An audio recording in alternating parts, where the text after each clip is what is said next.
આ દેવી પાર્વતીને હજી ખબર નહોતી કે અમીનો કૂપને ભસ્વાંગનું કોને આપું છું. આજે ભસ્વાંગને મારા માથે ચડાવું છું.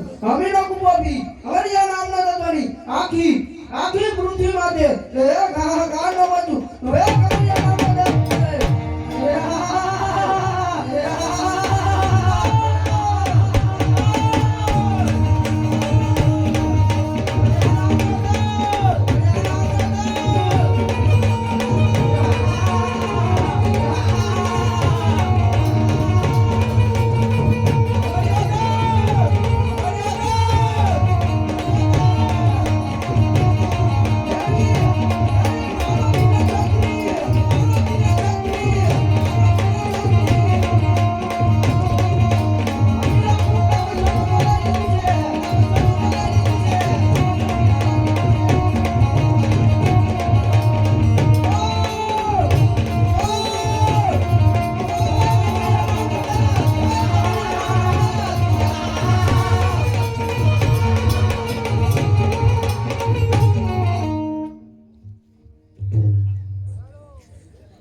આખી પૃથ્વીને મારી એક હાથની ભુજાએ ધમરોડી નો નાખું એક મળ્યા નામનો દત્તને લાવત્યાને દિલડિયાને લાવે છો 33 કરોડ દેવીઓને મારા મુછના મોડે બદવાન કરું તો જ હું મળ્યો.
આ દેવીને ક્યાં ખબર છે કે ભસ્મ ગંગા મારા માથે ચડાયું છે એક મળ્યા નામનો દત્ત બની આ 33 કરોડ દેવીઓને મારા મુછના મોડે બદવાન કરું છું. હું કોણ? અમર્યો.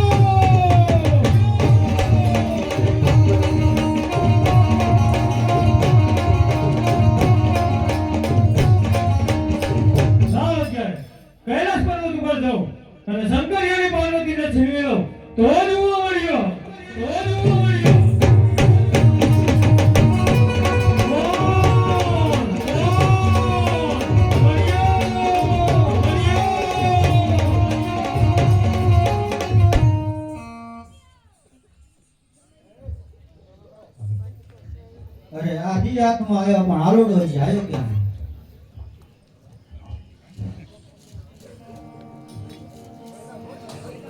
અરે દેવી આ આલુડો કેમ નથી દેખાતો? અરે પ્રભુ મને પણ ચિંતા થાય છે આલુડો પોતે ચારો ગયો છે હજી આવ્યો કેમ નહીં? અરે દેવી ભસ્મ ગંગા અને અમીનો કુંભ મને પાછો સોંપી દો. અરે પ્રભુ એ તો આલુડા હટ લીધી એટલે મેં એને સોંપી દીધી. અરે દેવી તો અનર્થ થઈ ગયો. આલુડો એ માયાવી રાક્ષસ હતો. ભસ્મ ગંગાના માથે ચડાવ્યું. અમીનો કુંભો બી અમરિયા નામનો દૈત્ય બની ગયો છે. એટલું જ નહીં પણ જીલાલિયા તળાવે જઈ 33 કરોડ દેવોને મુસ્લિમ મોવાને બંધવાન કર્યા છે.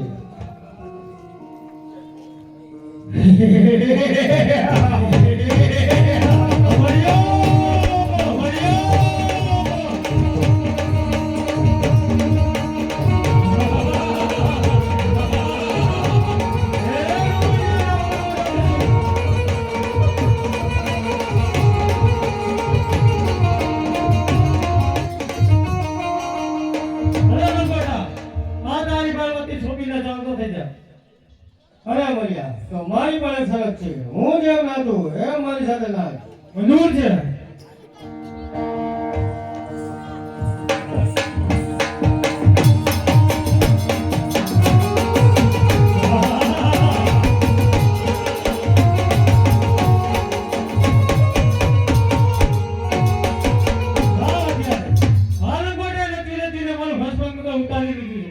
તમારું મોત નિશ્ચિત છે. તમારી છકીને ભાગી જાઓ. હું કોણ? અમરિયો!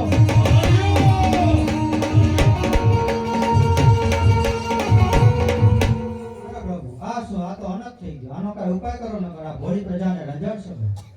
અરે દેવી એની તમે કોઈ ચિંતા ન કરશો. એનો પણ ઉપાય છે મારી પાસે. લાય અમરિયા દેતી પૃથ્વી ઉપર આ કાર મચાવ્યો છે.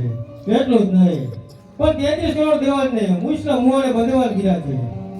તો ચોટીલાના ડુંગરોમાં ચામુંડા 6 માસની નિંદ્રા લઈને સૂતા છે. તો એને જગાડવા માટે હું રાવણ જોગીને બોલાવું. અરે પ્રભુ મને બોલાવો કારણ. અરે રાવણ જોગી તમને બોલાવવાનું કારણ એટલું કે અમરિયા નામના દૈત્યે પૃથ્વી ઉપર આ કાર બનાવ્યો છે. તો ચોટીલાના ડુંગર ઉપર માં ચામુંડા 6 માસની નિંદ્રા લઈને સૂતા છે. એમને તમારે જગાડવા માટે જવાનું છે. અરે રાવણ જોગી માં ચામુંડા જાગે ત્યારે તમે અવળું ફરી જજો. અરે પ્રભુ ઓળું ભરવાનું કારણ. કારણ એટલું કે તે જ્વાળામુખી જોગણી છે. તે જાગશે તો તેના મોઢામાંથી જ્વાળા નીકળશે અને જ્વાળા નીકળશે તો તમને બાળીને ભસ્મ કરશે.